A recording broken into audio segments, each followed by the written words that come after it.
Okay, so meron po akong i-discuss sa inyo dito sa Ford Ranger XL.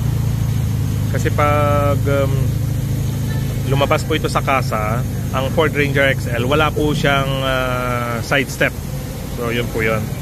And itong sasakyan po na ito, medyo may kataasan. So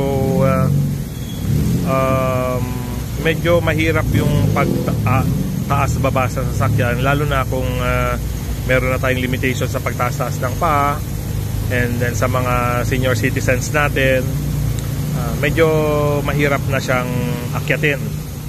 So ngayon, ang aftermarket po nito, pinalagay namin sa Banawe, sa Manila, nasa 7,000 plus po. Ngayon, ang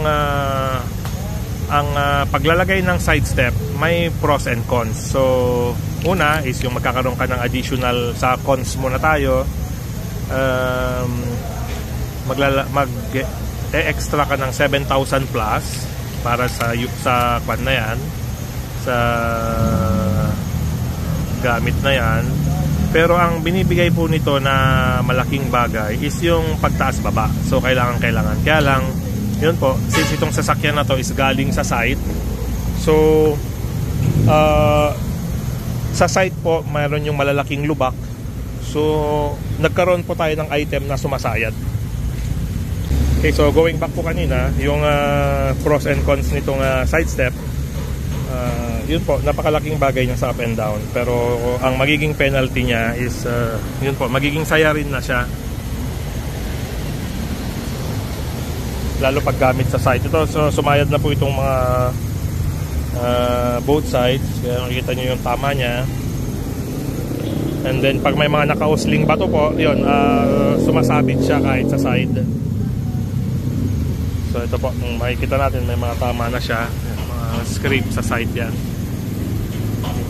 Pero anyway, sa halagang 7,000 pesos, mas para sa amin po, mas malaki pa rin yung benefit na binibigay niya. So kung sa mga normally sa road lang naman po kayo ginagamit, sa mga concrete road, pavement, wala pong problema yan. So yan po ay isa sa mga highly recommended na upgrade kapag kumuha po kayo ng Ford Ranger XL. Pero since madalas po ito sa site na maraming mga lubak-lubak na malalaki, malalaking bato, so yun po ang naging penalty nito, ma-prone siya sa sayad na.